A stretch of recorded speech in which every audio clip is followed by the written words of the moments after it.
listen, in general, I take a stance against organized crime. This is it's just controversially, me, you know. Yeah. Welcome to Behind the Sins, presented by CinemaSins. Welcome to Behind the Sins, a weekly look at everything going on inside the world of CinemaSins. I'm Aaron Dicer, and this week I'm joined by fellow Bafflegabbers Jonathan Watkins. Hello, hello. And Ian Whittington. Hello there. We write for CinemaSins and TV Sins and do various other things inside the CinemaSins universe as well. Ian, thank you for stepping in last week. Much appreciated. Are you sure? Are you sure thank you is the word? No, how's your banjo, buddy? I'm very, very grateful. I listened to the episode. Got trolled a little bit. That's fine. Totally expected. Yep. Totally expected. No, you did a great job. That was really good. So thank you, sir. Thanks for stepping in. The three of you had a ton of fun, and that is the goal. It was a lot of fun. So having.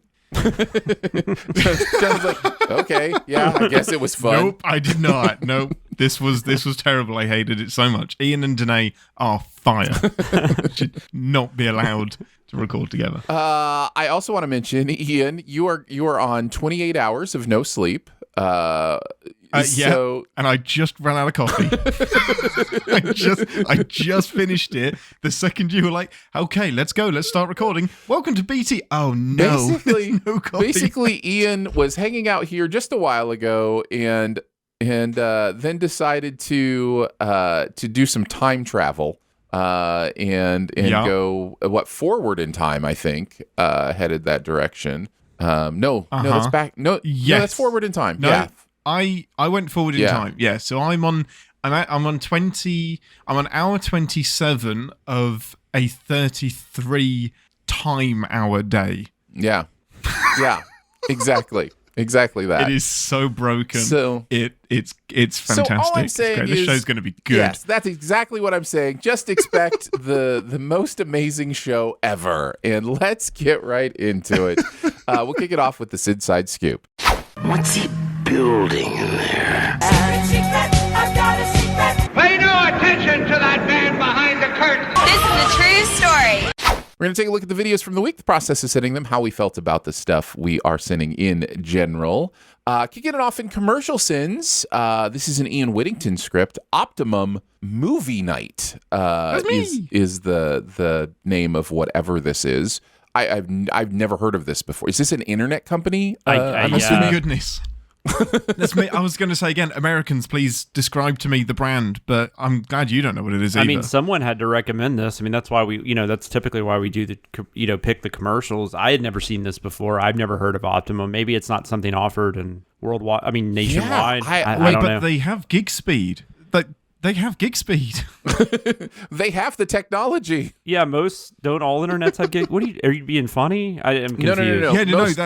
That is a the commercial special they're thing. bragging about having gig speed. Yeah. That's their hey, we've got gig speed. But yes, a lot of places have gig speed. Not all of them. Certainly our internet does not, and it's a constant source of frustration to me.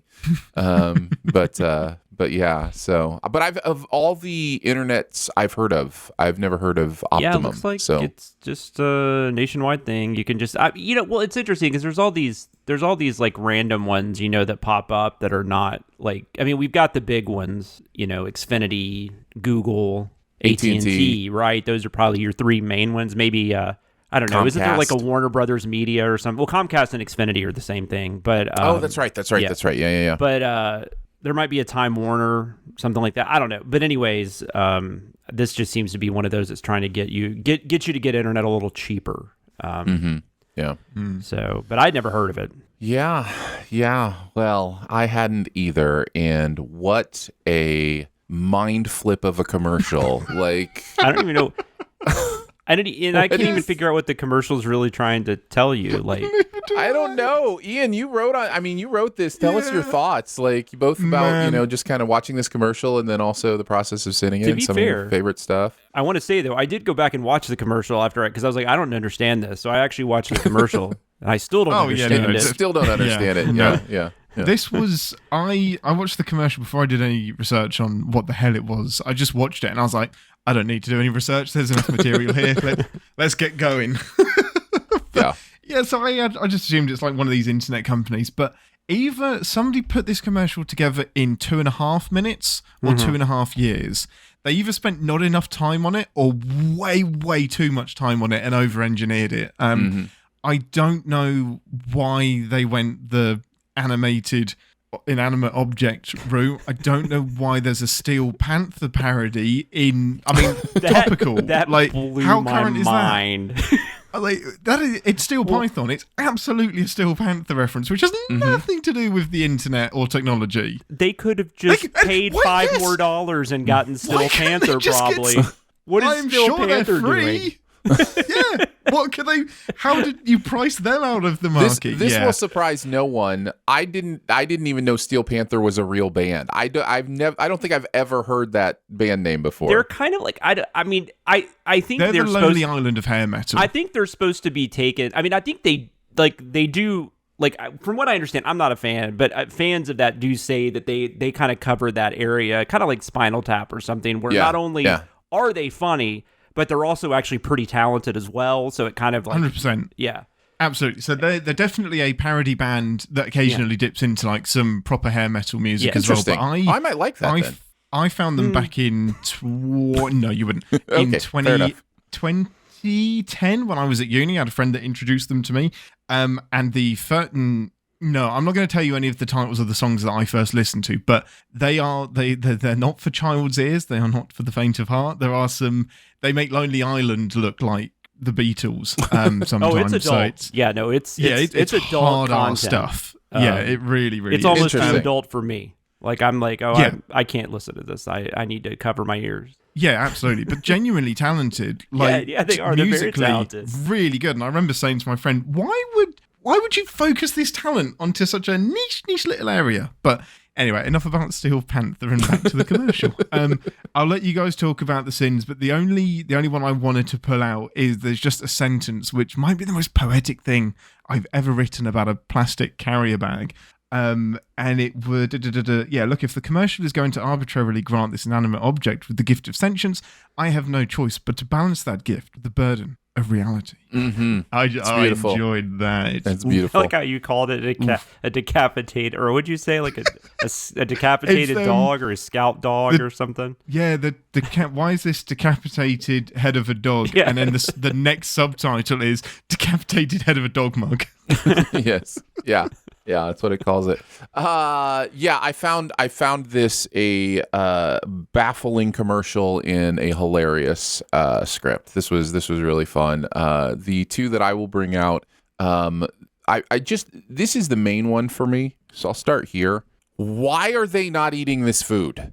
I have never been so angry and distracted by a commercial where a parent brings home a bag of food, which there's no way there's enough food in there, for one, which is mentioned in the script, and everybody just keeps doing what they're doing. Have you met children? Have you ever been in a house when a parent brings home food? It is a mad rush to the food to eat dinner. It blew. That food just sat there the entire commercial. I had no clue what was going on.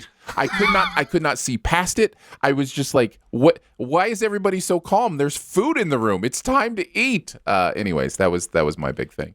And then of course I had to mention the amazing band names they could have gone with other than Steel Panther. My favorite of which has to be Steel Python is what they used. Steel Python is the one they use, but my favorite of which has to be Pink.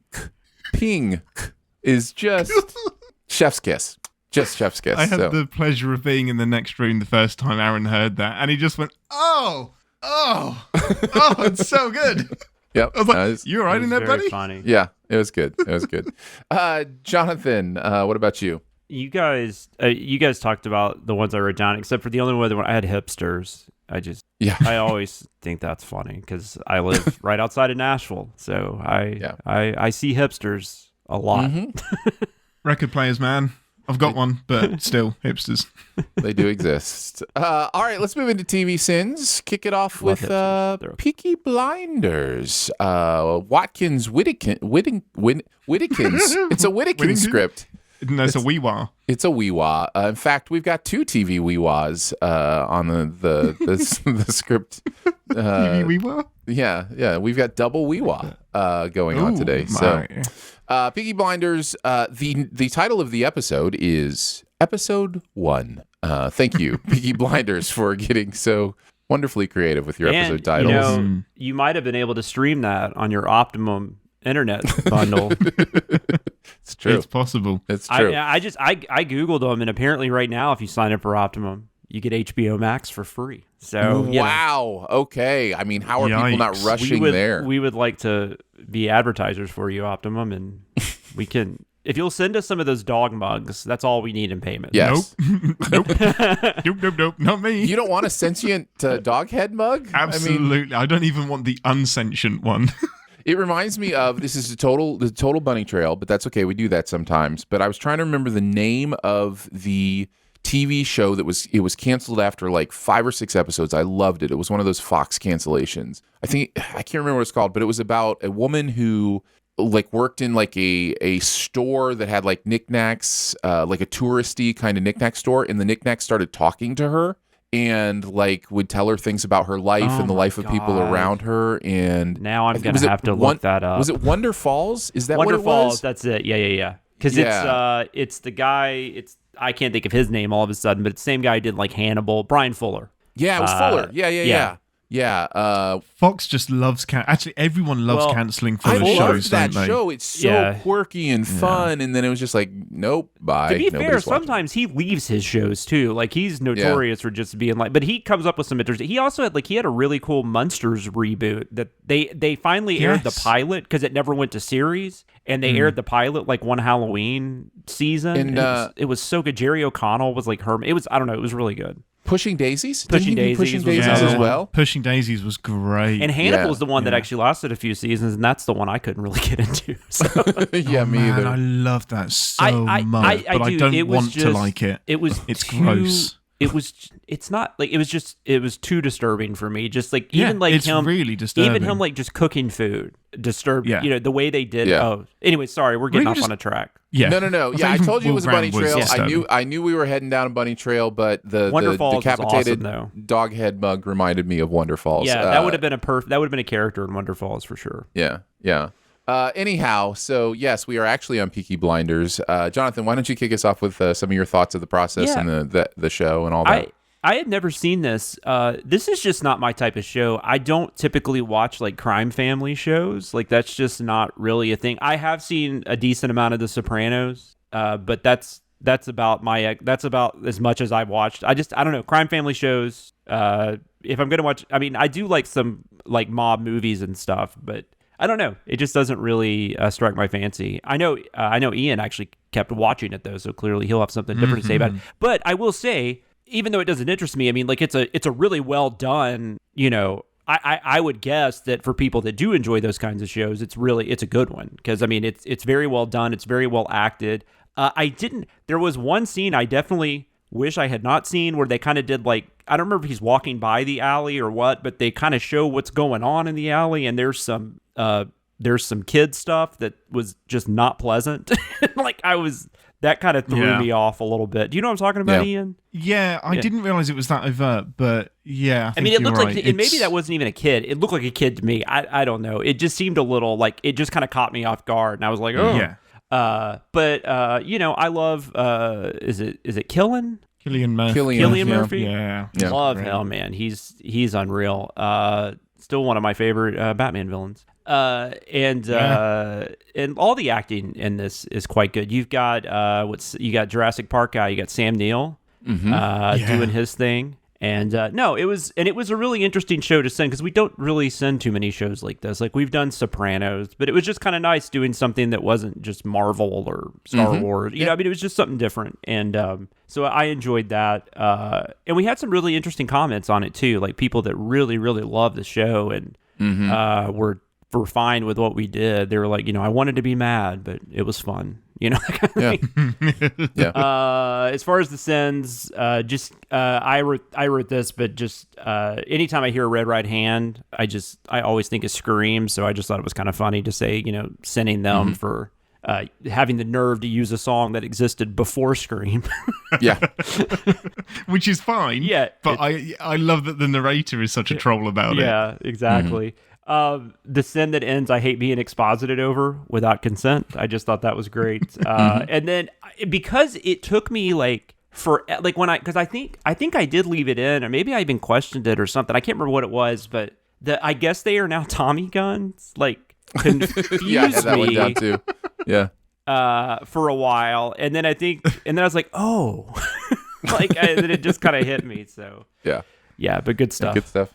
Ian. Yeah, that Tommy gun one, I really like it because there's such a long sin before it explaining how dumb it is that these guns were stolen by a bunch of drunk people, and then just, guess they're Tommy guns. And it undercuts all of the weight of the previous sin. Yep. And they're not, but yeah, I liked that one. I love this show so much. It's one of my favourite comment sections from a TV Sins video that I've done as well, because there was just fans of the show kind of uniting and talking about how much they love it, how happy we were sinning it, and just a couple that were like, you shouldn't be sinning this. What are you doing? It's perfection. But even those, like, they weren't mean-spirited. It was, what have you done? This is great. And we didn't get a lot of, like, you missed this and this. You should have taken a sin off for this. Like, there wasn't I didn't see a ton of that. Other than red right hand. But I think the reason for that is... completely. But I think the reason they're so vehement about that is that they do tons of variations on the song throughout the series that are really, really cool, which the narrator isn't going to know, but... I can see that's what you dig your heels in. I'm even happier I wrote that set now that I know that, though. That makes it even better. Yeah. Like, I accidentally myself into that. Totally agree. It makes it how much weight that song has at some pivotal moments that you didn't know about makes the narrator not liking it even better. Yeah, it's great. But yeah, the show's really, really good. A lot of people say that, like, kind of the last couple seasons have drifted off. Because I've binge watched it back to back, I didn't feel that. For me, it feels like a really good coherent story, but I can see when you're in anticipation of a 6-episode run for a year, you put so much hopes and dreams on that, which is why the BBC can frustrate me so much, because they'll have these great shows that are only 6 episodes, and sometimes you have to wait 2 years, and you just lose so much momentum. So yeah, watching it, binging it back to back is a good way to do it. The other weird thing about that 6-episode thing is a lot of the times when they show them over here, especially if like PBS gets a hold of them, they'll do like 3 hour-and-a-half episodes. And it's weird. Like, I've never been able to figure that out because I'll always look in England, it's like 6:45 minutes or whatever, you know. Yeah, usually. Maybe the first episode will be an hour and a half, and they bunch those 2 episodes together. It's gotten a little better because now we have like BBC America and stuff, so they usually air them however they're supposed to be aired. But you pretty much get it. But like if they put it on Masterpiece or something on PBS, that's usually how they do it. And I don't know, watching hour-and-a-half episodes, unless it's called Columbo, I'm not really interested. Just can't do it. That always confused me when I was younger. I was like, when will this end? But yeah, really loved the show. In terms of the driving. In terms of the sinning, I really Would you like to get some sleepy in? Yeah, let's do that. Look at this rube driving on the wrong side of the road. Ha ha ha. England. I love doing that because I'm English. Yes. It's in England. And of course, there's someone in the comments who's like, they actually do drive on the opposite side of the road. Every time. Yeah, it's like the guy that lives there wrote the damn sin. So the more you observe it, the more it feeds me, the more I do it again and again. I really love sinning the English shows. I really do, because I get to dip into some snowflake sins and some things that they're the unique ones, aren't they? Yeah. Some stuff that maybe a few people in England will get and no one else will. So like the slang, for example. Loved leaning into that because it just lets me flex my British muscles a little bit. Love sinning decorative plates because I'm just using TV Sins as a vent for all of the things that have angered me in the world. And decorative plates, my granddad had loads of them and I hated them. I didn't understand why. It was my favorite sin. It was such a rant. I just have such a soft place in my heart for a rant. And the rant on decorative plates was great. I don't like these people because they are reinforcing this thing that I don't like and they need to stop. Yep. And a good old Tommy survives this, but referring to not the dangerous shit that he's doing, but the fact that he was very mean to Aunt Polly. I was like, yep, of all of the things that he survives, that's the one he shouldn't have done. I like Aunt Polly. I liked her a lot. She is great. The actor recently passed away as well, which is very sad. So that is sad. We won't be seeing her in the next series. Yeah. So it's not done. No, I think there's one more final series. Final series in 2022. left, yeah. I think they were saying, and we did consider for a while holding this, until 2022. But at the end of the day, at some point you do want to kind of get it out as close to when you wrote it as possible, just because things change. Stuff changes, and so we went ahead and got it out. But Peaky Blinders for me is a complete unknown. Had never seen it before. Have had plenty of people mention it as a show that they love. Interestingly enough, until I watched it, because you know me, I try to avoid knowing what stuff is about. Until I watched it, I thought we were talking about like a British sitcom. It does sound like that. It does. Are You Being Served or Faulty Towers or whatever. I'm like, no. Peaky Blinders. Peaky Gonna be Blinders, 'cause it's a hilarious. bit cheeky. Yep. Like, Nope. oh, no, this is hardcore gangster stuff. Okay, gotcha. Yes, it now. is. Much like Steel Panther, very adult. Yes, yeah. So I had never seen it before. I don't necessarily feel like I want to watch more of it. There are plenty of other things that I feel like I would enjoy more investing my time in that people tell me I have to see. Plus, I just don't think it's fair to The Sopranos that I would watch Peaky Blinders instead of The Sopranos. But Peaky Blinders is so much shorter. It's quicker. It is true. You get it done in like a day. That mountain's a little less hard to climb. That's for sure. So no, you make a very valid point. I don't think you'd enjoy it, so I actually wouldn't recommend you watching it. It didn't feel like a show I don't that think I would. it's for you. Well, I would because get into. you don't like so. organized crime stuff very much. Like typically, you're not. It's listen, big on in general, I take a stance against organized crime. This is just it's just Controversially. Sorry, I meant fictional organized crime movies. You've always said are not necessarily your favorite. Correct. And a lot of that has to do with the perceived, on my part, I think a lot of times, joy that is taken in some of the more heinous parts of what it means to be a criminal. There's kind of an energy to it that I do think, and I don't think the majority even, but I do think there is a portion of people who watch organized crimes type stuff that's like, oh, those people are so, cool, or cool's the wrong word. Whether or not that's what the director intends. Yeah. Calling me there out can in front be of a live audience. Thanks. The way that it's shot or those kind of things can sometimes emphasize like the adrenaline, the energy, and that can kind of translate for some people to, ooh, that's cool or whatever. And so that's there are some organized crime stories that I do like, and a lot of that has to do because they seem to me so much more grounded in the authenticity of the actual consequence of, what it means to, truly just kind of something like The Wire, stuff. for instance. Yeah, I would yeah, say exactly. that. Yeah. All right. As far as actual sins, you guys actually mentioned every single one I had down. The decorative plates was probably my favorite. But yeah, I mean, somebody might have thrown at the age of 10. Just, putting the narrator into a place where they accidentally admit that it's them that they're talking about is always fun. So good stuff. All right, let's move on to Hit Monkey. We did the pilot, titled appropriately Pilot, of Hit Monkey. This is the Marvel show that is on Hulu, which appears to be the strategy of Marvel stuff that maybe is a little more adult. Let's throw it on Hulu, which I think over on your side of the pond is called Star, and it has everything. Is that right? Or ish. It varies so much. Okay, all right. It's not necessarily that. Sometimes Amazon Prime will get it, and sometimes Netflix will get it. It's so interesting. The international deals are so West internationally. It's wild. We're not even getting this until January. I think it's not even in the UK yet. Well, congratulations. You got to see it earlier than most of your compatriots. That's an odd choice of words. Congratulations. Well, let's start there then, Ian. Did you not like it? What did you think of Hit Monkey? Yeah, it wasn't for me. I couldn't get, and this may be unfair, but I couldn't get past the Archerism of it.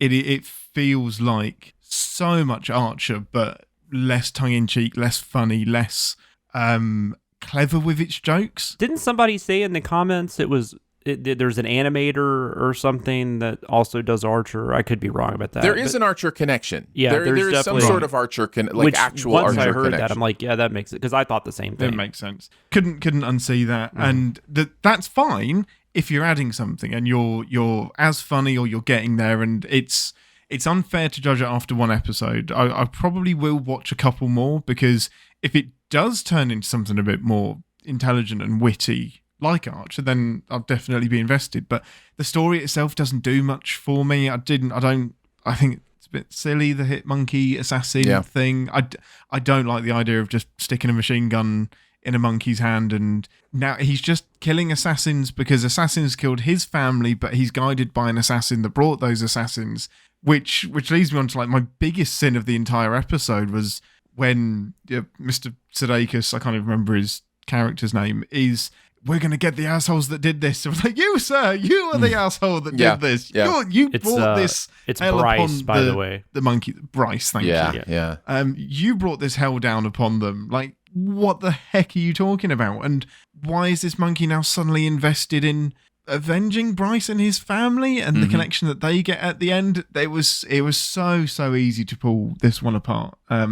So just try to have a bit of fun with it instead. So trolling the opening credits for being too short. Great. I've been waiting for that because I knew eventually it's going to happen to one of the Disney shows where they just go title card in. I was like, I don't want that. And Gold Molar, which again I got to witness firsthand. I didn't know that Aaron was narrating Hit Monkey until I had Gold Molar. That's funny. I was like, that's what he's doing. And I am glad to say it. I think it took a couple of takes, so I was quite. It was quite nice to hear. But yeah, other than recrementitious, that's it. And it was fun finding that word took me a second. I was like, oh, okay, this is an actual word, and I'm gonna have to learn to say it. Yep. I was looking for an M word because it was like a recrementitious amount of macacicide, which has got a nice cadence to it, and the emphasis on the M. Let me get away with it, starting with a R. Yeah. No, it was nice. It was poetic, very poetic. Jonathan, what about you? What was your experience with this show? I mean, I liked it a little more than Ian. I don't know that I'm not rushing out to watch the rest of it, but I'm curious. I'm not familiar with this property at all. I think maybe I've heard of it, but it wasn't a Marvel comic that I had, or what. I don't know. I don't even know if there was a series or what. I'm not familiar with it. And this episode didn't make me feel like I had to do a ton of research into that. Right. I mean, I love Sudeikis is funny. You know, I mean, he does a good job, even though it does feel a little like, you know, they could have just, if they had just got, you know, they could have just gotten H. John Benjamin in there. Like he seems to kind of be doing you know, an Archer thing. And I don't know if that is because of the animation and stuff and the style of it just feels so similar, but I was thinking of Archer the whole time as well. Also the fact that he's, you know, he's a hit, not a hit. Archer's not a hit man, I guess, but it's still like he's good with a gun and all that kind of stuff. But this was all just set up anyway, so I have no idea where this story's going. So I mean, I think I'm curious enough to see that, but I don't know that, like, unless we do more episodes, I don't know that I'm going to be watching it anytime It's going on soon. a train. Yeah, A monkey is going on a train. yeah. Well, I was going to say that's the one I'll talk about. You mentioned a couple of other things I did. Although I did like the grassy knoll deniers, but Ian and I both had sins we for both that. had I think something mine for was that. a That little was great. like a little longer, and I was like, oh no, grassy knoll deniers is perfect. And then I loved ending the one sin with "This is why real heroes wear a mask." I just like throwing that in. But my favorite thing, this is one of my all-time favorite, I think, like final sins. Where I just love that ending where it's talking about the monkeys like waiting for a train with an assault rifle. Like that was the product. And then at the end, it's just like, well, and also a monkey's standing there waiting on a train. I guess that's weird too, or something like that. I just, because ending the these is lead. hard. Like that's always like, you know, that's something I always fight with. Like, is this a good enough sin to end on? Because you want it to be something. Either you want it to kind of be like a standard, I think, is kind of a way to go, or you want it to just be like a nice final nail in the coffin that you're building, you know. And Yeah, definitely. so it's nice when it just works. Yeah, no, I like that a lot too. I definitely had that one. The show itself, I'm not just not interested. I love Archer, but see the thing about Archer, it isn't the animation style isn't the reason I love Archer, or kind of the tone even. It's the absolute pinpoint precise writing is why I love Archer. And that writing's not here. I didn't feel that here at all. Like the comedy just wasn't as sharp as I wanted it to be. It should be fair. It's not trying to be Archer. Like I don't think no. It's just hard not to compare the two for some reason. Right. Right. Well, it's him, isn't it? He has that I don't give a crap vibe about him, but that's isn't also funny. Sudeikis. Like I don't think he's doing anything like other than kind of just being because that feels like his characters on SNL. I mean, that's just kind of how he is. He's got he's quick. He's got a wit. And Yeah, I love Jason Sudeikis. I don't know that he's the problem here. I think the writing is probably the primary problem here. So I loved Assuming the Gender of Your Sniper Rifles. That one was wonderful. And then the Survives This in that goes into, that doesn't really quite cut it. And then it's, what is it? Bryce should be an unrecognizable Sudeikis voice, pulpy smear on the runway after that explosion. Survives this. I just loved that turn of phrase. That was really, really fun. All right, let's head into CinemaSins for the week. We will kick it off with West Side Story, the OG 1961. This was a Scott Scher script, Barrett and Jeremy writing on this one. What is your experience with West Side Story? I guess since you two got to start off the first ones, I will start off this one. I love this movie. I'm a big musicals guy, and this is definitely one of the classics. As people have been talking about the new one coming out, Spielberg doing his thing, whatever. And by the way, I've seen the Spielberg one now. I will withhold comment on that for now.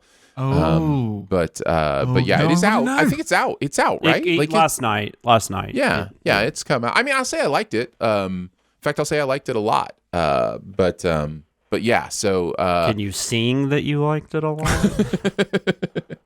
Yeah, I could actually. Yeah, he can. But I won't. So anyhow, the original is so good, and yet it is really hard to watch now because of how much we've grown and evolved in understanding, portraying other cultures and whitewashing and all that kind of stuff. And I was really glad for the way this video handled that stuff. It was still funny and clever and punchy, and at the same time was like, yeah, this isn't okay. And I love that we can kind of do that. And I think it's kind of the beauty of one of the things I think some people don't like about CinemaSins is that we do both. We say authentic, true things, and then we also troll and say jokey things or whatever. But this is the beauty. This is the beauty of being able to do that. Is to be able to talk about these things in a fun, jokey, punchy way, but mean them. And yeah. So there's plenty about this movie that does not hold up. And as I've been thinking about the new one, and just thinking about that why question that everybody seems to ask, which I'm not as interested in as most people, like, make whatever movie you want. Yeah, I don't need your reasons. I'll watch your movie and then decide. Mm-hmm. But I get it. I understand it. But then I'm just thinking, oh, this gives me now an opportunity to watch West Side Story without having to dig through all those, problematic emotional things, which actually is a double-edged sword. There's a good part of that. I don't have to think about it, but also we should keep thinking about it because we need to keep growing. Yeah. And let's not erase it, because we need to keep having those conversations. But man, I really enjoyed this. Really enjoy the musical itself, and then just seeing the sins on this it was just spectacular. Two massive projects for CinemaSins this week: West Side Story and Fast and the Furious, and just both of these just really going into depth. And just exactly the same kind of films. So cultural impact. I mean, I don't know why Spielberg didn't cast Vin Diesel. I'm very confused. We're trying to make it less problematic, Jonathan. Less problematic. Maria. Mm-hmm. Yeah, family. Exactly. West Side Story is about family. It's about family. I don't know. I don't know. It's what it is. I supremely liked the sitting of the basketball playing and finishing it with none of these guys would know what a triangle offense or the ins and outs of a triangle that never offense. gets old. Yeah. That you get like that triangle offense joke. That's still going to be funny in 100 years. 100 People aren't years going to know from who now. Phil Jackson is. It's It'll gonna still be funny. hilarious. It'll still be funny. Why? I had to mention somebody come quick. She's twirling in Technicolor because this movie does get Totally trippy, man. forgot about that. Yeah. Someone took some shrooms. Yeah, this movie gets trippy. I also really enjoyed the scene of the empty street, and then yes, New York City, the city that famously sleeps, and it's just a beautiful way to say that. Really enjoyed it. And then of course I had to mention spent less time together than Padme and her twins, which is such a great example of metaphor. Great. So lots of good stuff here. Jonathan, why don't you go next? What are some of your thoughts? I don't want to talk about this movie because it's so hard to talk about. You hate it? No. I think it's fantastic. It's one of my all-time favorite. Yeah. It's one of the best musicals. It's incredible. It's and just as like a big like cinematic like Robert Wise. Because the fact that Robert Wise like isn't like a household name in the way some older directors are, like Howard Hawks and John Ford, I think that's kind of sad. I will also say I might be a little biased because I met Robert Wise and he was really cool. But I met him in the 90s. He passed away. I don't remember when he passed away. It's been in the last few years. But anyways, but yeah, great director. He also did Sound of Music and Star Trek: The Motion Picture.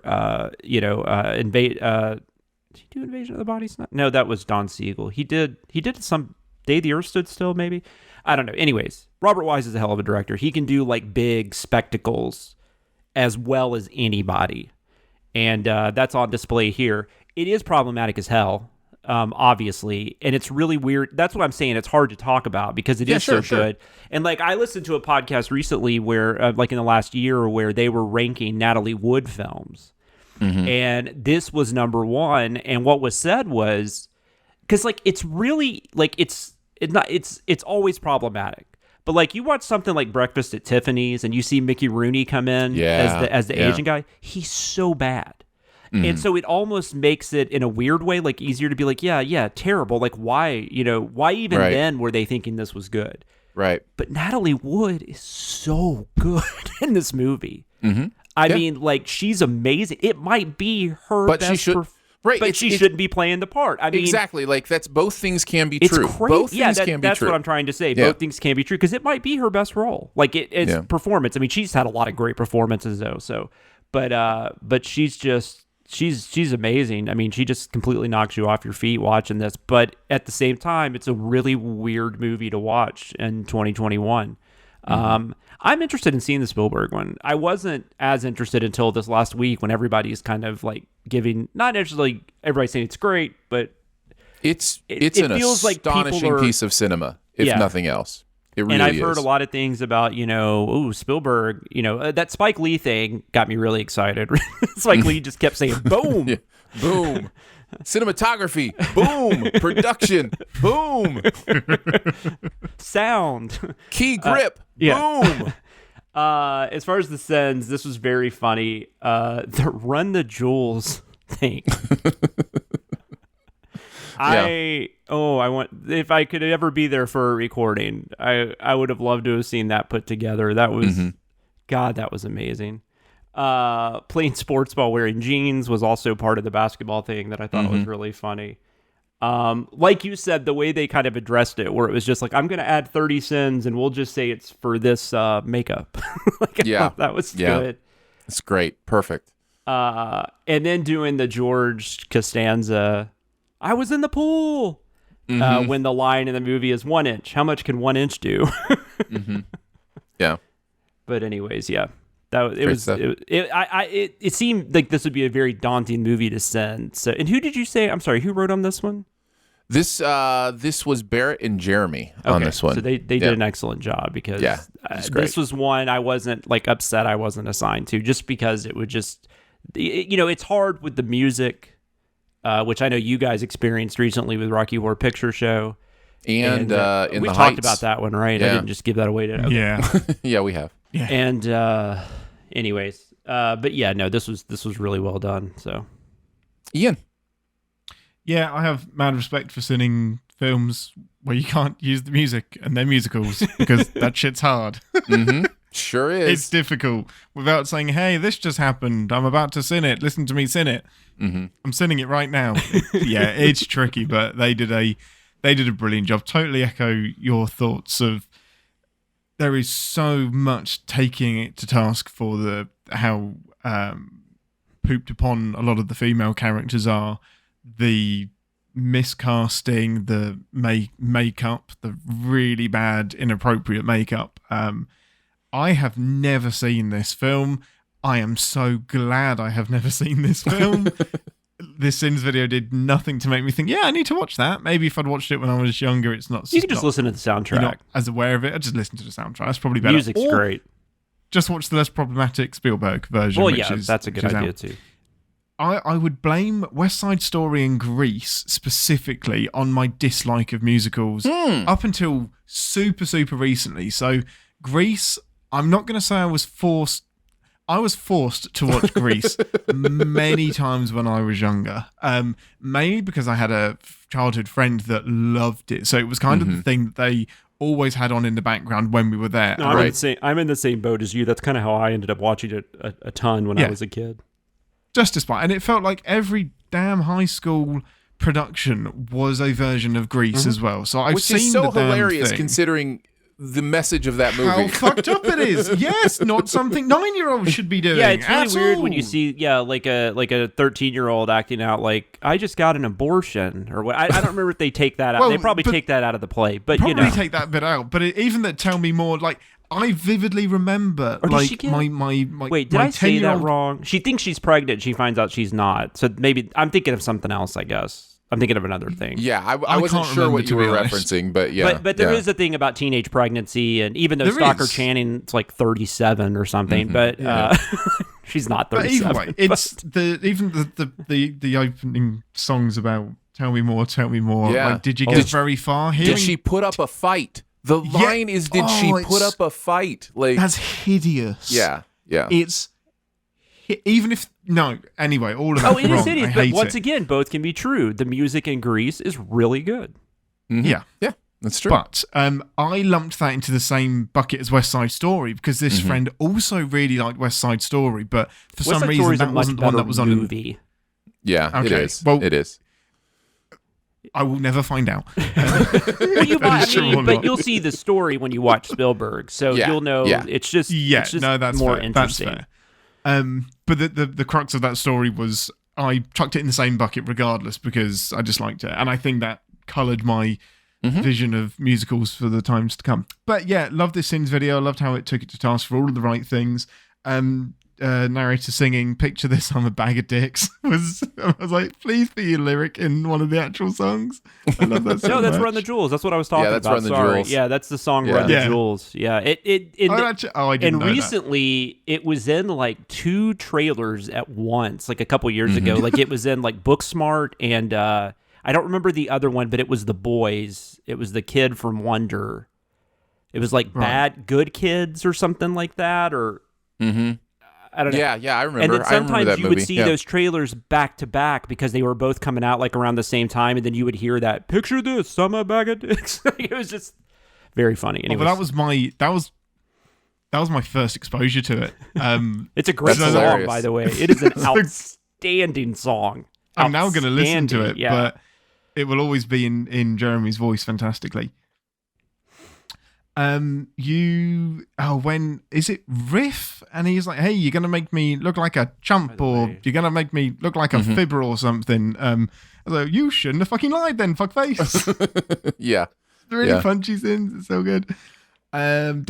Sinning how easily they fall in love multiple times and just like, you've just met. And I think it's more sinning how that is a thing in cinema in general about... Yep.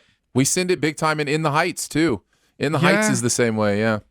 Fall in love next day. And we can blame Shakespeare for it. Like, this is all Romeo and Juliet rehashed and redone. It's frustrating.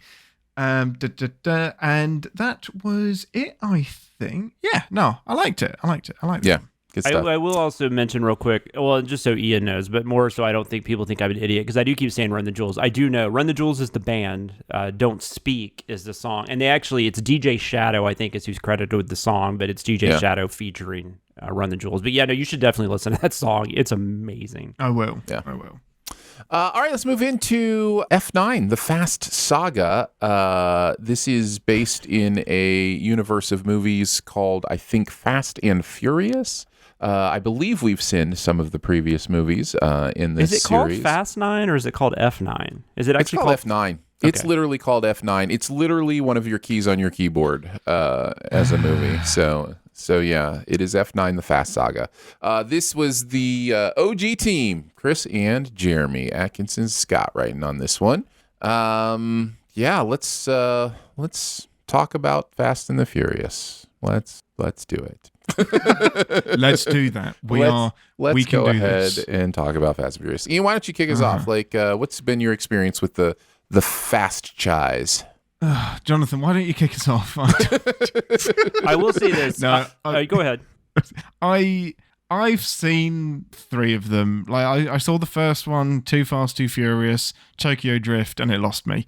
I think it's Fast 4 where they get the band back together and some shit. But Yeah.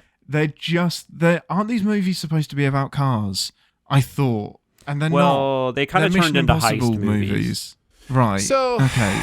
Or Yeah, Mission they're supposed to. Impossible. They're still about cars, but cars have become kind of the almost like the superpower of these superheroes. So, like They're the Iron Man suits. yes, exactly. The cars have become an object to accomplish what these obviously inhuman superheroes do and what they're trying to get away with. So yeah, but it's still about it's not about cars, but there are still cars involved. And I will There are say cars it's. involved, I mean, this is one of the craziest franchise success stories that has ever is. It happened. really is. And I think it Yeah. almost. Oh, yeah. I mean, all respect to whatever issues Dwayne Johnson has with them and whatnot, but I think almost all of that can attest to just Vin Diesel. And I think that guy is like secretly a genius, even though he's very easy to make fun of. But I think he has big ideas, and when he can make it work, I mean, it's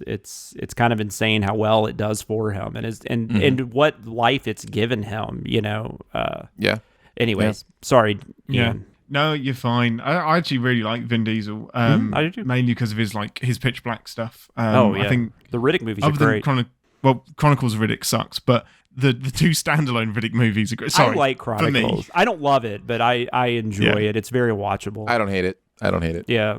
I have a story about that we probably will never get into, but yeah, cool, fine. It's about cars and stuff. It's not. It's about heists. But I haven't seen a Fast and Furious movie in the cinema since Tokyo Drift, which is a weird way to exit the franchise because that's probably the low point because nobody's in that movie. Yeah. I think your main man is, but nobody that's made the franchise what it That is one now. feels like direct to video or something. Like it's weird. Yeah.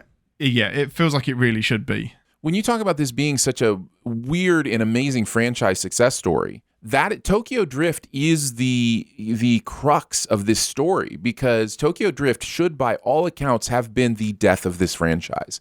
Like it followed a perfect, like typical, people liked the first movie because it spoke to something in them. They did another one that was it wasn't quite as good as the first, but it was okay. And then they did a third one that was just, ugh. And that should have been it. And for some reason, they were able to tweak the button and go, okay, but what if the series was this instead? And by F5, they had figured out a new formula that absolutely worked for people, and crowds loved it, and it was just that's the one for me that's easily the best film in the franchise. Yeah, that's the turning Fast point. 5, Yeah, Fast 5 is the turning point. Absolutely. Yeah.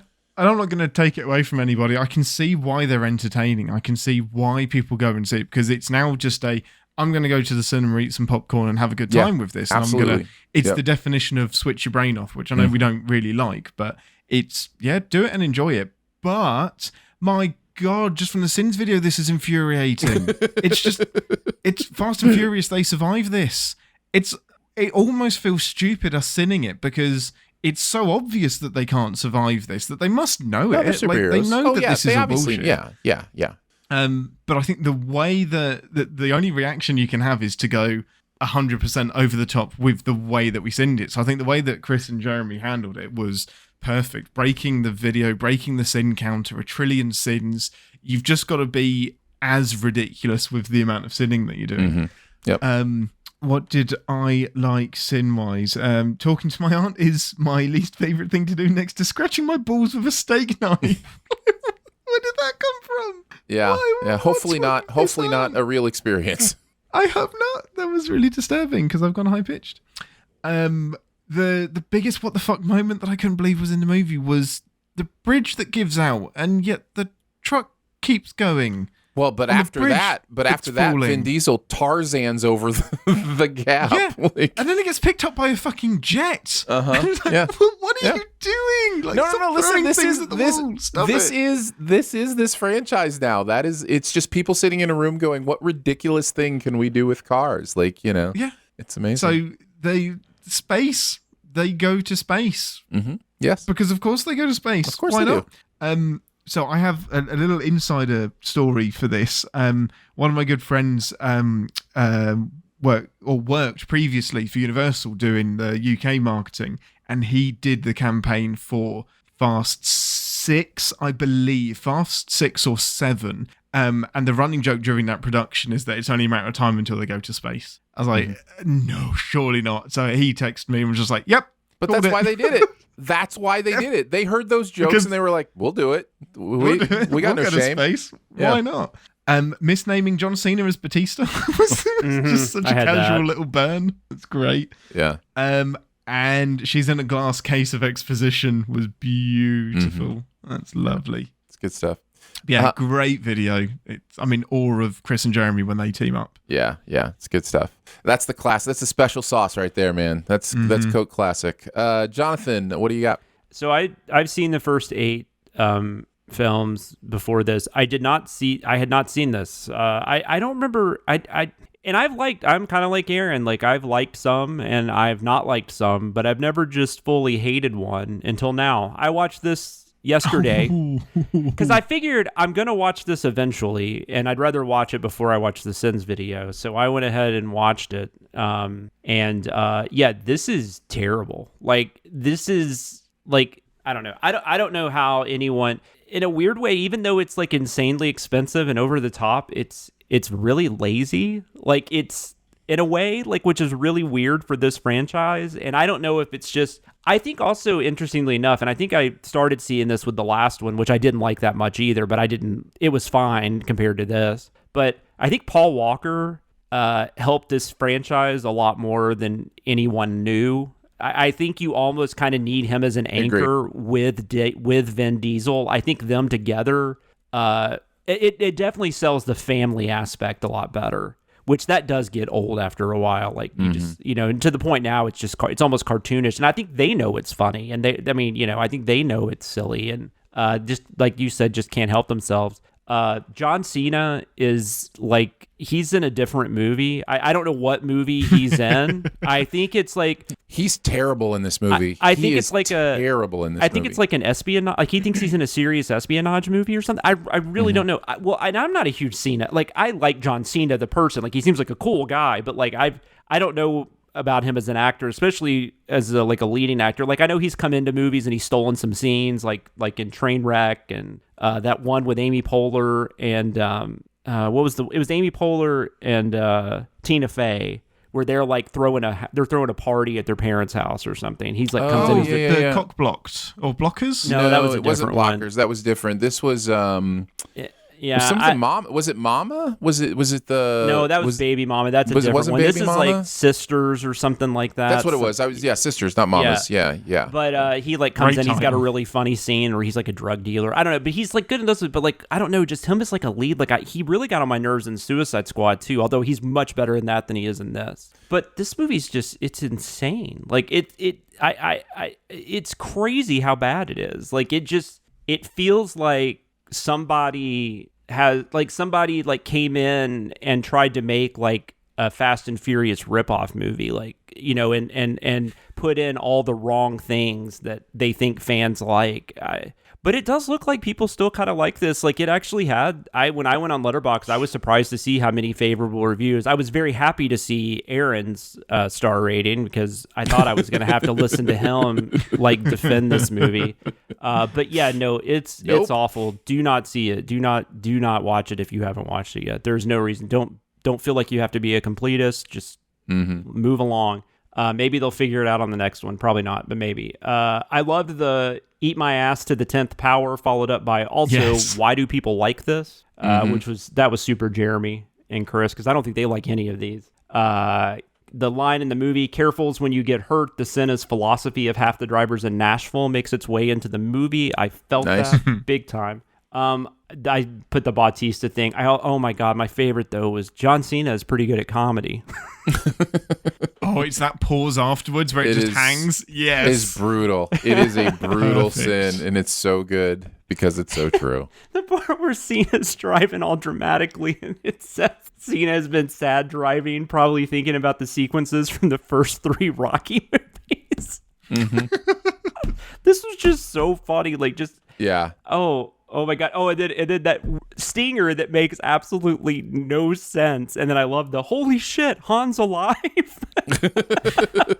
Because that's how that stinger plays, right? Yeah, it's weird. Yeah. It's weird. It's weird. It's so bad. This movie is terrible on every level. Yes, you're correct, Jonathan. I give it 1 star.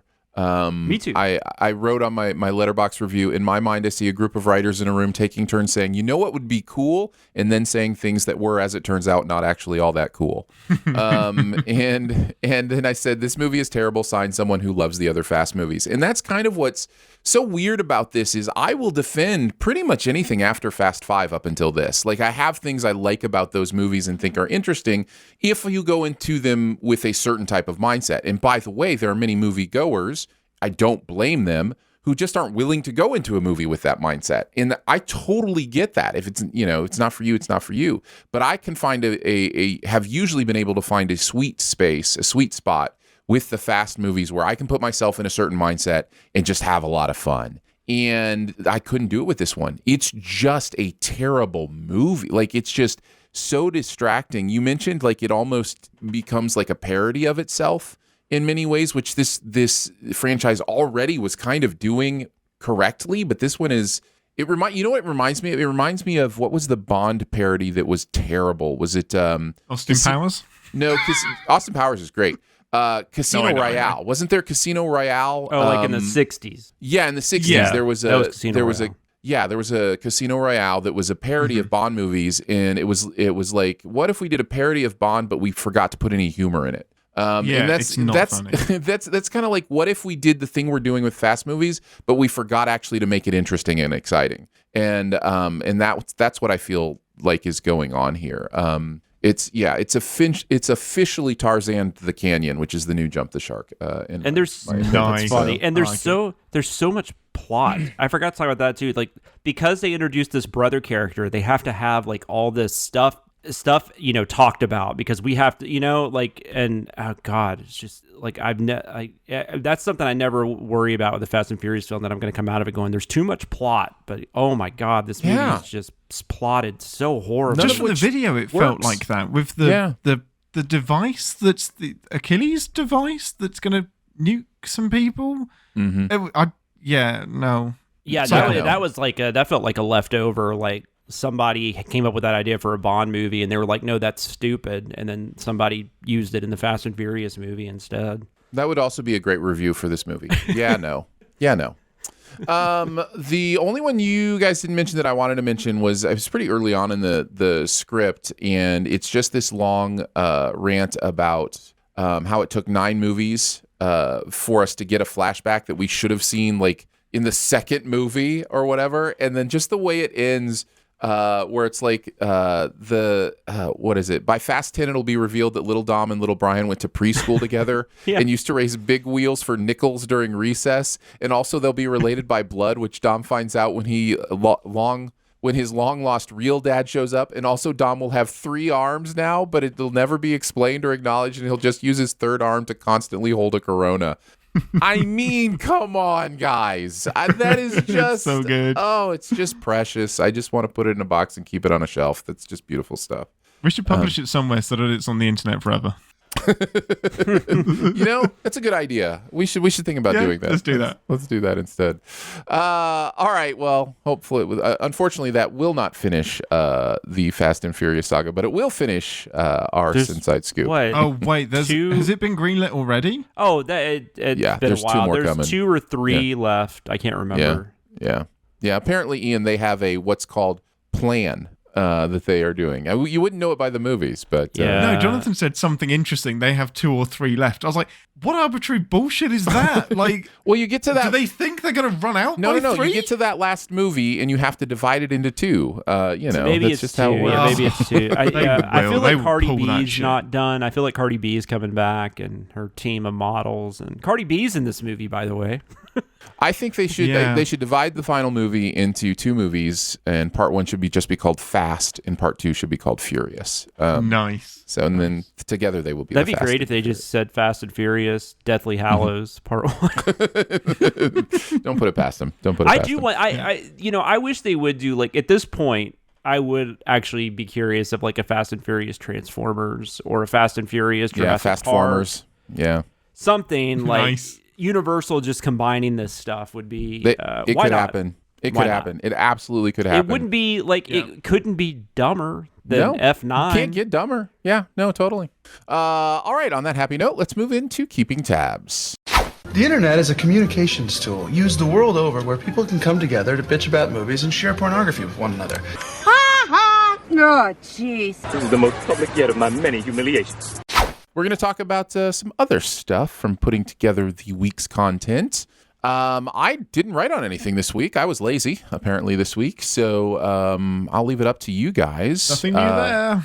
Ian, what did you work on or want to talk about? I wrote everything other than CinemaSins this week, apparently. Yes, you did. So yeah, busy week. So I have got a little game show for us for my keeping tabs, which is Guess the Slang Game, Brummie Edition. Nice. So to make sure that I had all of my ducks in a row, I did a bit of research into Brummie slang because I lived in Coventry for 3 years, which is like 50, 60 miles south of Birmingham. That So- actually could be my keeping tabs, the Brummie accent, because I worked on that Brummie sin for Oh, you did?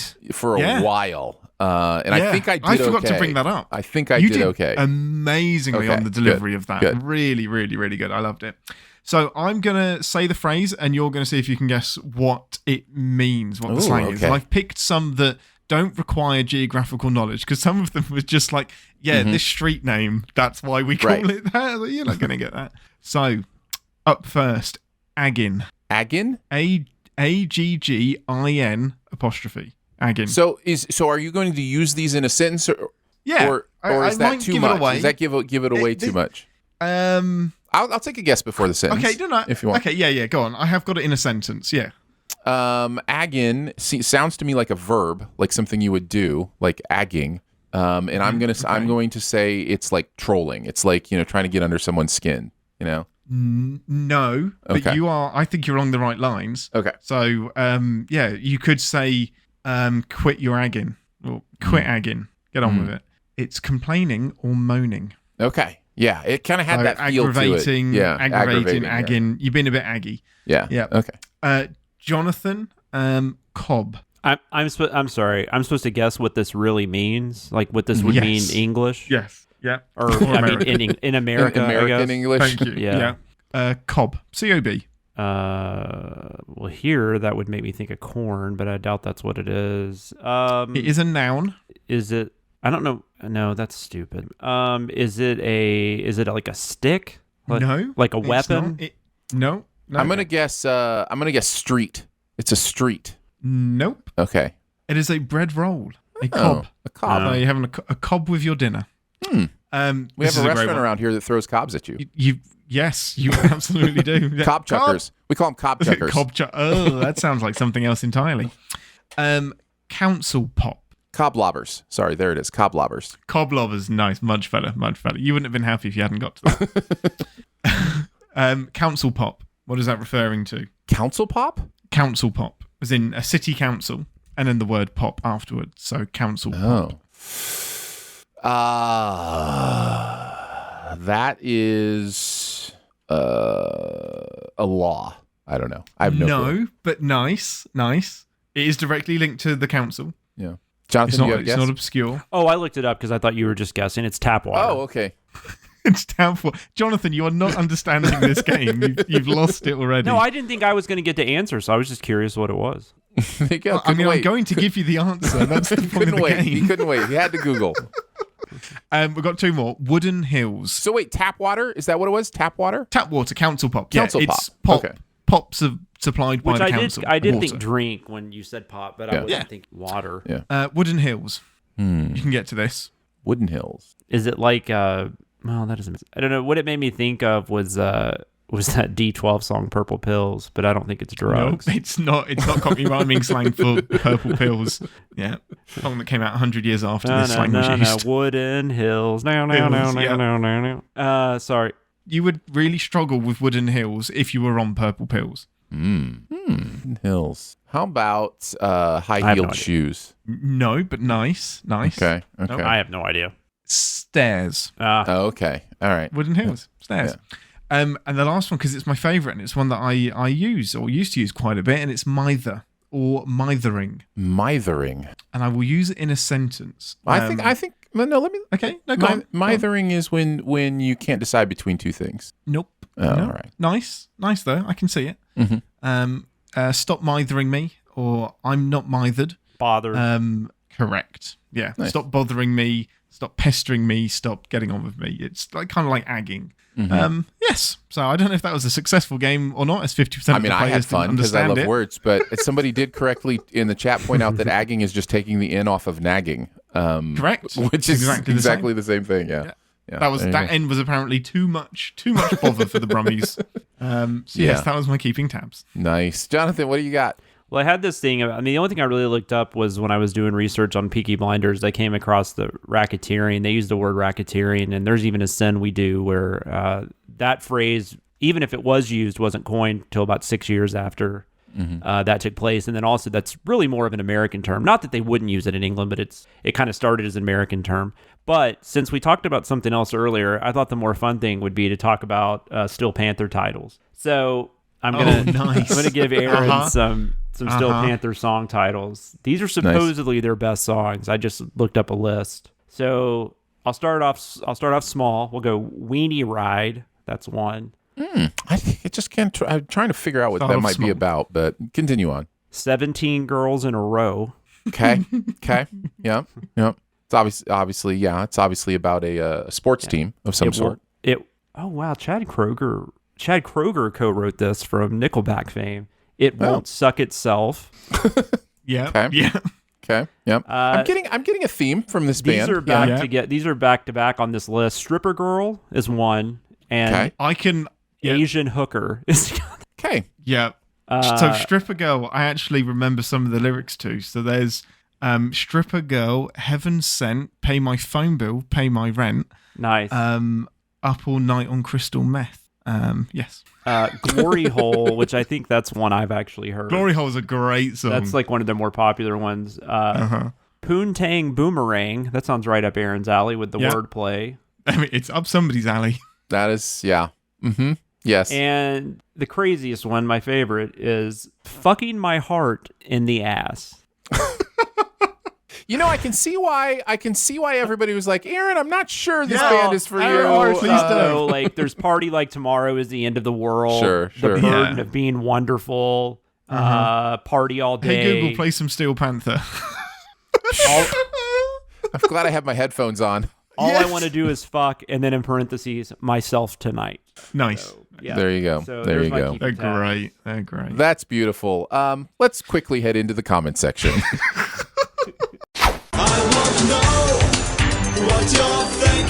I appreciate your honesty. You're a real straight shooter. You are the ones who are the ball lickers. We're each going to pick a comment from last week's content from the various places that you reach out to us: Discord, YouTube, Reddit, etc. I can go first. The F9 video, Toad TWE says, fun fact, the F stands for family And the 9 is for how many times Dom mentions it every minute. Nice. 9 times per minute. And then I also had to mention from the Peaky Blinders. I think it was from Peaky. No. I'm sorry, Westside Story. From the Westside Story video, Tony carrying coke was literally the plot of Scarface. Great observation. Great observation there. That's outstanding. Ian, why don't you go next? So I think I pulled most of mine from Peaky Blinders because I had so much fun reading the comments in there. But there was a really, really, really sweet one from Jack Wright. Thanks for the sin removal for Danny Whizbang. When I got back from Iraq, I felt pretty much the same way. It was good to see the representation in the show. And that's about how they present Danny as just being completely shell-shocked and broken and what we would now know as PTSD. And the show doesn't shy away from that, and it's a big theme that carries through, is that most of the reason they're doing the things they're doing is because they will not be made to feel how they were made to feel during the war, and it's one of the more powerful bits of the show. So yeah, it's nice when that can connect with. And yeah, one person in particular just really appreciating that a US-based YouTube channel did so well getting all of the British regional dialects right, and I just didn't have the heart to say, well, there's a bit of a cheat here. We do, well, maybe he was talking about my English accent. guy doing that. Maybe that was about my accent. Absolutely. Yeah, could have been. Sure, Absolutely. I'll take that. I'll take that as a win. Take that as a win. And just, I've got to address this because I've messed up. I've made a mistake. It is not big spiders that Danny Whizbang says. It is fixed bayonets. So one of the subtitles when he's having a panic attack is the subtitle on the copy that I had said big spiders, and I just thought maybe in the trenches there were spiders and that's what he was having flashbacks to. But yeah, fixed bayonets or whatever it was, or big bayonets, absolutely makes more sense. And when it gets pointed out to you, you feel a bit stupid. I was definitely relying on the subtitles because I didn't understand half of what was said in that show. So yeah, big spiders, fixed bayonets. There you go. Jonathan, what do you got? I actually looked at we have, for those that don't know, if anybody doesn't know, we have Behind the Sins and Sincast, and I assume Captain Spot will as well. They get released on YouTube, and not the BTS that just came out, but the one from I guess the one we recorded 2 weeks ago that just came out last week. I was looking at the comments. We had a really nice comment from a Shireen Lilith. I won't read the whole thing, but she or he, I apologize, I don't know. They talked about that they had never commented before, but they wanted to thank us for everything we do. She mentions watching CinemaSins and listening to us and listening to Sincast. And then says she suffers from insomnia. So she says, I listen to them at night. And instead of lying in bed listening to my own thoughts, I just relax and listen to the Sincast. Thank you for all that you do. All the love and support from the Netherlands. It's just a really nice message. Yeah. Oh, that's awesome. Nice. And then kind of a nitpick in the nitpickers, which was interesting. You guys mentioned the Beatles on this episode. And you were talking about the name being a pun. Yeah. Which I had honestly never heard. Never really. Well, I mean, I knew BEAT obviously was purposeful, right? But I never really thought much about it. And then we did have a comment that said, "Get the fuck out of here." The Beatless Beatles. Come on, like, did they ever say anything to that effect, or did people just come up with it and agree on that? I've never heard the Beatles being a play on words with beat. I tried to look this up, and I think both things are kind of true, but there's different reports from different people. So, John Lennon's first wife, I think, was the one who wrote this, because it wasn't Yoko. So it was Sherry Lennon, I think was her name, wrote, John loved Buddy Holly and the Crickets, so they toyed with insect names. It was John who came up with Beatles, but he changed it to Beatles because he said if you turned it around, it was Les Beat, which sounds French and cool. And then they initially settled on the Silver Beatles, and then eventually it became the Beatles. That's exactly the story that I heard. So whether it's apocryphal or not, that's where I pulled it from. And then Derek Taylor, who was a press man for them, and then eventually for George Harrison when he was solo, he says he always heard it was inspired by the movie The Wild One. There's a motorcycle movie in that gang, and there's a motorcycle gang in that movie called the Beatles. But they would have changed it to BEAT. So I think both are right. So I think it's kind of a green and a red. Like, I don't know if it's quite the pun we thought it was, but I do think that they definitely, even though the insect name was purposeful, they did change it to BEAT for a reason. Right. So, yeah. But anyways, whether or not, I mean, the intent behind it in this case almost doesn't matter because within, I'm sure, a day or two, somebody pointed out, how hey. it's like a beat. We Yeah. keep the beat. It's the Beatles. Yeah. So. Well, and they I had just so know many names before that, and so many versions of even that name. So like, Yeah. they were the Yeah. Quarrymen, and all kinds of stuff. All right. Let's move into Beyond the Sins. To infinity and beyond! Somewhere beyond my wild history. To boldly go where no man has gone before. We're just going to chat about something else from the world of pop culture that we have seen recently, and Ian is going to start. This is going to be a bit strange. So I didn't get a chance to watch a lot new. So when I was on the plane back, I thought I'm going to try and whatever's on my list of shame that's in this big catalogue of movies, I'm going to try and watch it. Oh. And on there happened to be Good Will Hunting. And this is just one of those must-watch films that, without a shadow of a doubt, I knew I would enjoy, but there's a huge list, and when do you actually get a chance to sit down and do it? So I thought, I got 12 hours, let's do it. It's either this or Fast 9, and fuck that noise. So I went into Good Will Hunting, and unsurprisingly, I loved it so much. Yeah. I wanted to just stick it on again, but it was actually the last thing that I watched, so I couldn't put it on again.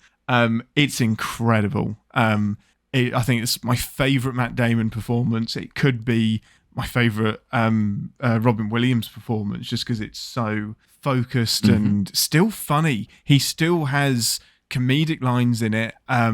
It's not the story I was expecting. I didn't know. I knew the good at math stuff, but I didn't know the violent aspect of it and where he'd grown up. And interestingly, before this, I watched The Departed, which is about Southeast as well, and it's pulled from Boston and a similar sort of area and that kind of gang stuff almost. Yeah.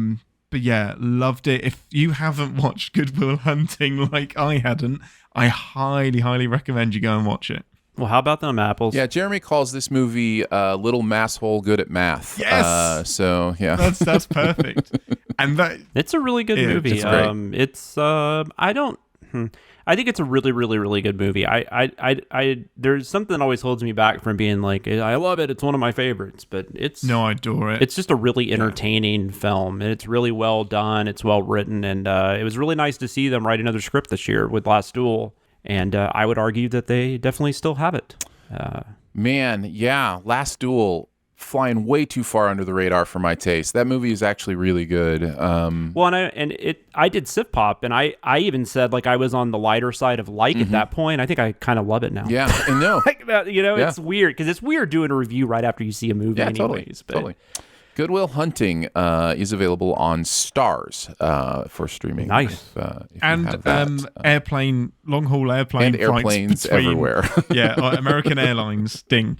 But that's where you can get it. Nice. All right. I'll go next. I've been watching a lot. My nominations are actually due tonight for Critics' Choice. So I've been cramming a lot of stuff. Our nominations will be out before this episode is out. So when you hear this, the Critics' Choice nominations will be out. And you can see what happened there. But I did watch something that's coming out on Apple TV Plus, I think, next week called Swan Song. This is Mahershala Ali. And this is firmly in the Aaron is going to love this because of its view on technology camp. Nice. And it has the added benefit of being a really interesting, thought-provoking conundrum type story. But beyond that, it does this thing with technology that very few movies do, which is it takes an optimistic view of what the future of technology might look like, and perceives technology as leading to closer to utopia than dystopia, which for whatever reason, stories and films like to focus on the dystopian idea of the future of technology as opposed to the utopian idea. So yes, it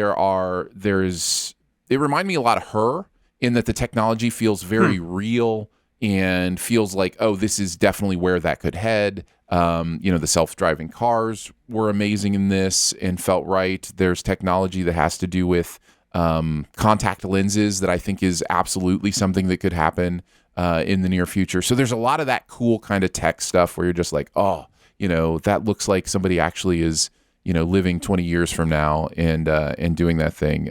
So it was one of those things where I just kind of loved that part of it, and then also really, really enjoyed the thinking part of it too, where you kind of have to think about what's going on, and it kind of puts you in a place. I'm trying not to give too much away because the story takes some interesting turns. But I will say that Mahershala Ali does get the chance to play 2 roles, and he's great. So yeah, it's good stuff. Swan Song comes out Apple TV Plus, I think, next. They have Coda too, right? So they've got some pretty strong. Listen, Apple TV Plus, for like percentage wise, I think they're making great movies. I'm trying to think. There are 1 or 2 that they've released that I've just been like, yeah. But for the most part, like even like the Tom Hanks stuff, like Greyhound or Finch, or And then what was the animated movie last year? Wolfwalkers. Yeah. Wolfwalker. Yeah. Yeah.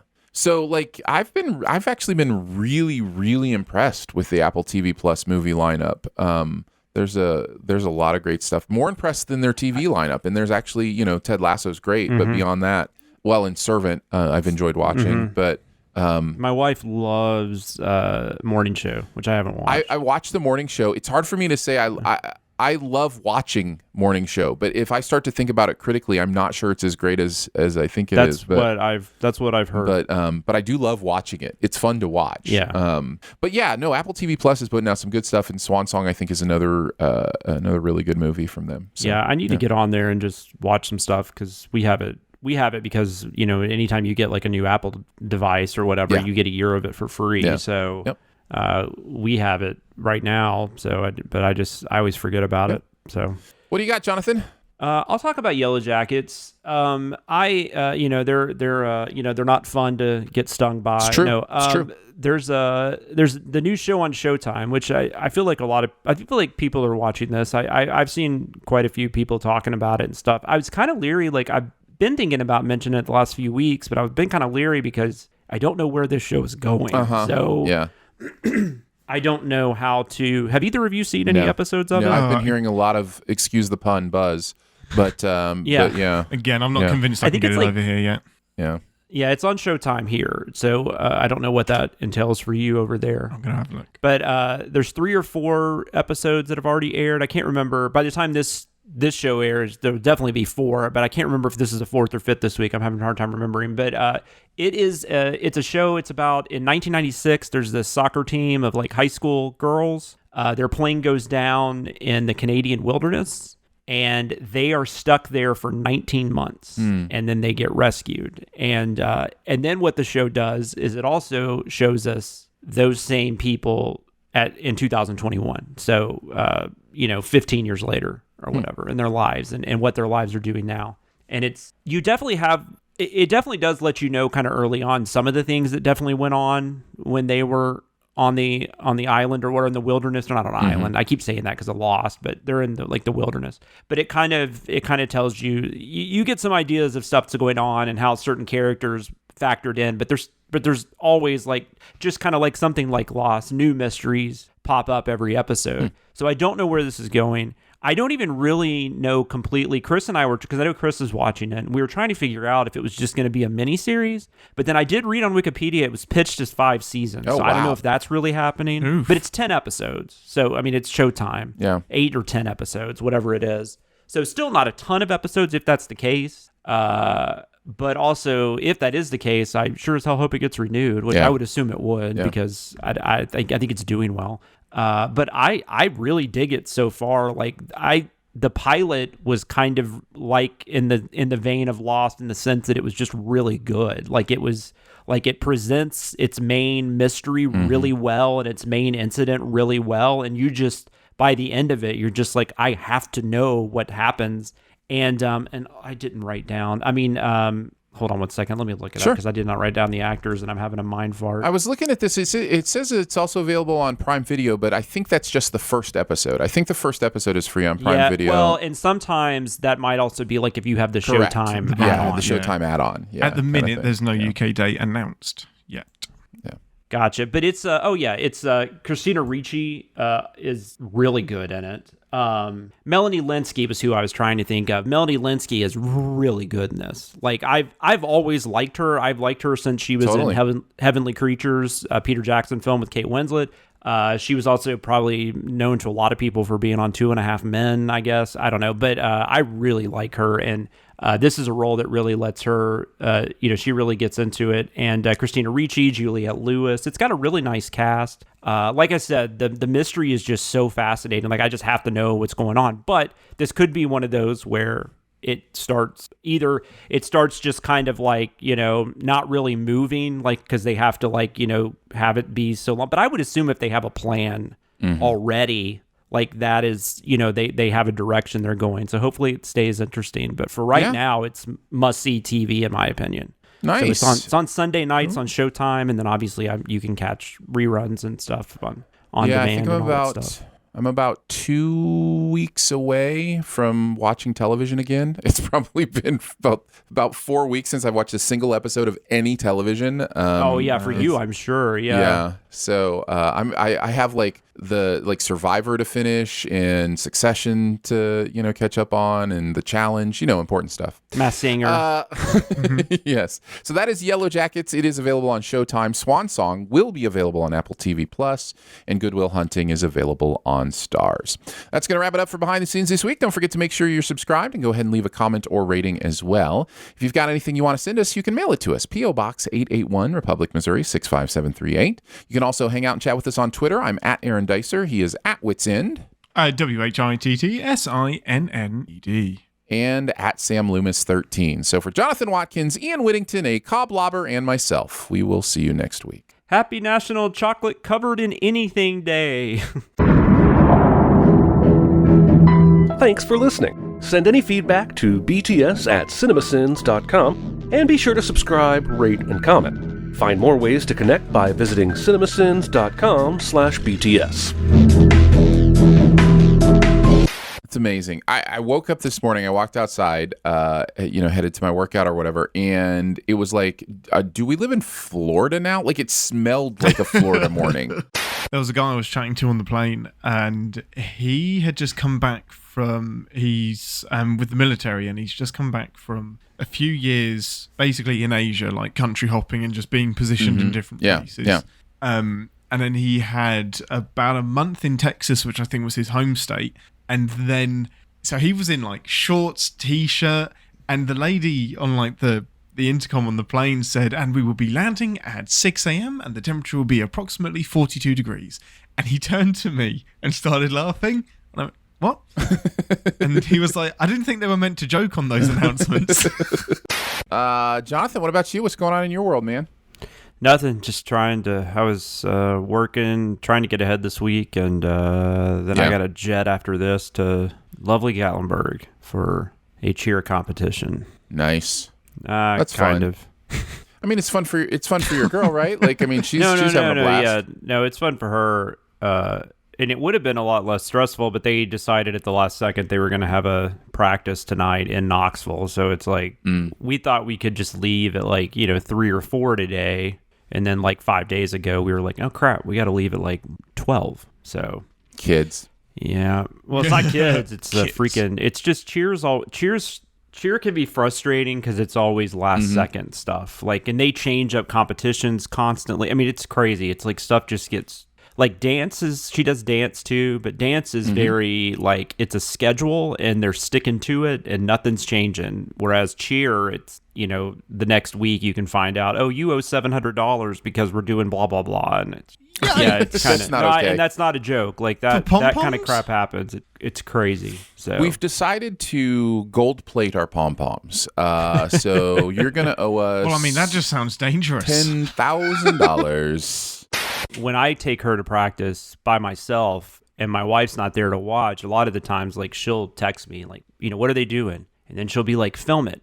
And I feel super awkward. I even told her this the other day. I'm like, I feel super awkward. Even though people there know me and I know they're not thinking anything other than I'm filming my daughter, but it just automatically, it just feels weird because usually there's not very many men in there. Sometimes I'm the only man in there. Yeah. And then I've got a phone up. And there's like, Yeah, there's no way that doesn't look weird. yeah, it has at to. all. It has to. I mean, even if you say, no, I'm the father of one of them, still looks weird. When I, famously screened the Justin Bieber documentary, all the moms in the crowds wondered why I was there. So because you were there by yourself, by right? myself, just there by myself.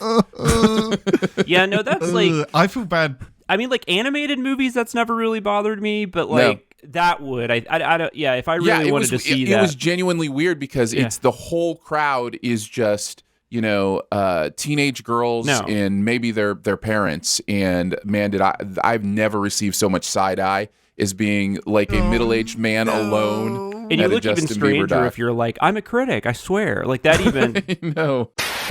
So I had an almost similar experience when this might have been over Thanksgiving. It was when you was away, Aaron, and I had to go and see in Canto, which I've immediately forgotten about.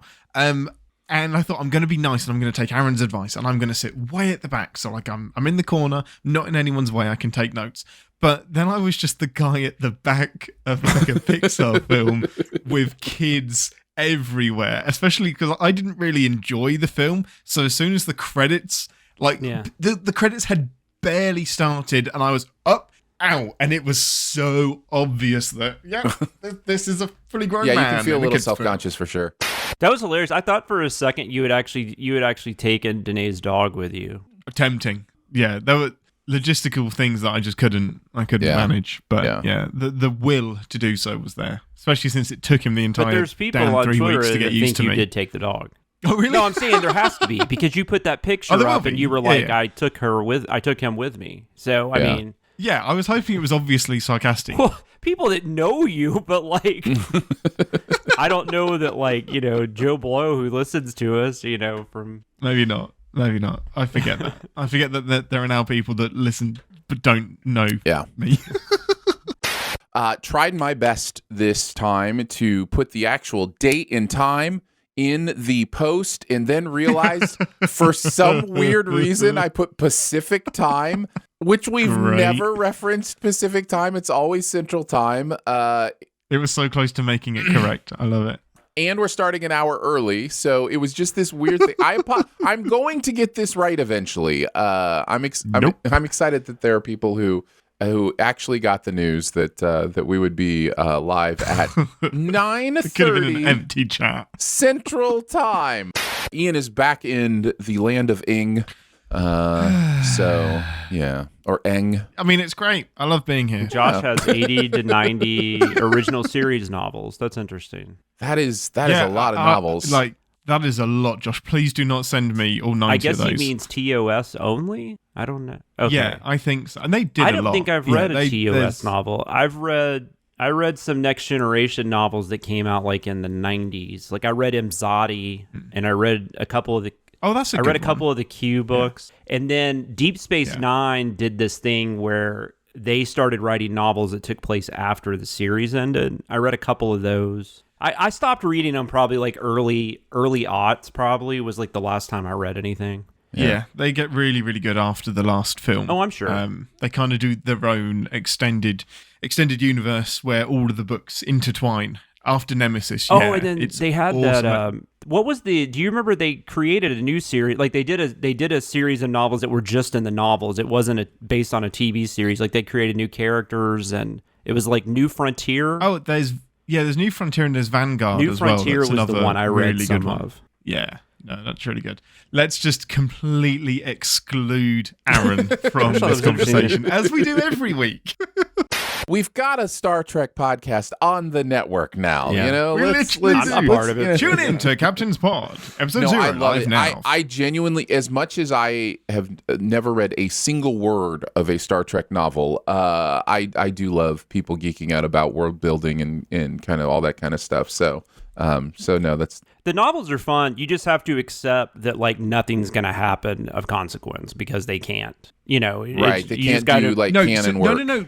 Well, I mean, now I don't like Ian's talking about the post stuff. They kind of created like an alternate world. So yeah, there I guess they've done some fun stuff, but yeah, loads of stuff of consequence can happen. You just have to acknowledge that when you watch a TV show and film, it hasn't happened. So you just, and they're just wrapping it up with a series of books because Picard and Discovery has diverged so far. They're now acknowledging that the characters we know in the books are in a separate universe that is entirely distinct. So you can enjoy it just as this happens, but it's all parallel to what's on TV. So they do some crazy stuff with the Borg that we know isn't canon, but it's fun because parallel universe. Do what you want. So is it, and this is interesting because of What If and kind of where the Marvel universe is going too. It's exactly the same. But do you like just doing like non-canon stuff, or do you prefer let's make it canon but it's a different universe? Like, it's kind of the same thing. That's what I prefer. But you prefer it being, because then you can intellectualize it and be like, that's it. Still the same existence, just a different universe. It shouldn't matter. It really shouldn't. But that is how I pictured it anyway. And these series of books that are kind of wrapping some stuff up have just put that actually onto the paper and said, the stuff that you know on the TV show, that exists, but it's not where we are right now. And it has just, for me, that's so satisfying because it shouldn't validate or invalidate anything I've written in the past, but it absolutely validates everything that I've read in the past. And that's kind of what CW did with their DC shows, right? Because once they decided we're going to do some movies, but we're not casting these actors, although in some cases, I don't know why they're not, but whatever, that's a whole other discussion. Yeah. Nothing against Ezra Miller, but I mean, Grant Gustin would be just as fine Such in a great that Flash. movie. Yeah. Such a great Flash. No, he's fantastic. I don't know that he fits in this really super dark DCEU. But although it does feel that's getting a little less dark, but I could be wrong about that. But anyways, once they announced, and I think they had to finally say something because of the whole Supergirl thing when it was on a different network, and then they moved it back, and they moved it to CW, and then they started calling it the Arrowverse and all that kind of stuff. So right, yeah, because Superwoman, was totally separate, and then they were just like, but it's they even had an episode in the first season where the Flash was on there, but he came from like, it was went to her universe or whatever. So he's in like Earth 6 or something, and she's on Earth 449. I want to just touch on something you just said, Ian. Did they change the name of that show to Superwoman? No, sorry, it is Supergirl. I self-corrected because I don't like it. But it is Supergirl. There's something. There is something a little bit patronizing especially when you have about Superman. it. Yeah. Well, and I 100%, think absolutely. she's even older than him. I think I the can't actor remember. that plays Superman, Tyler Hoechlin. Well, she was sent to take care of him, and then they got separated. Yes. So that would make me think she's older than him. But I honestly, no. Sorry. So I don't know if it's true in the comics, but in the show, she was sent first, but got stuck in a void, so arrived afterwards. So she is. Yeah, I she was didn't specifically age, talking about the show. Either way, just Superwoman. Yeah. Grrr. Josh says, did I miss the launch of Captain's Pod? Where are we at with Captain's Pod right now, Ian, while we're talking about it? Episode 1 hasn't launched, has it?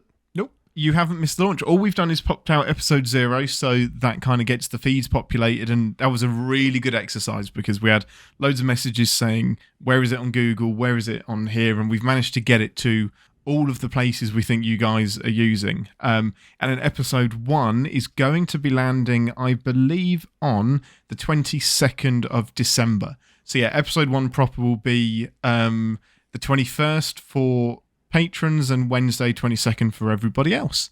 And then it will be weekly after that for 9 weeks, I believe. Yeah, 9 weeks. And then we'll see what's next. When you burn through Picard, any chance of starting something more newbie friendly? What would be newbie friendly though? That's what I'm trying to figure out. Like, I saw that question, and I think it's specifically that Picard is so reliant on TNG knowledge and Patrick Stewart, and exactly, yeah.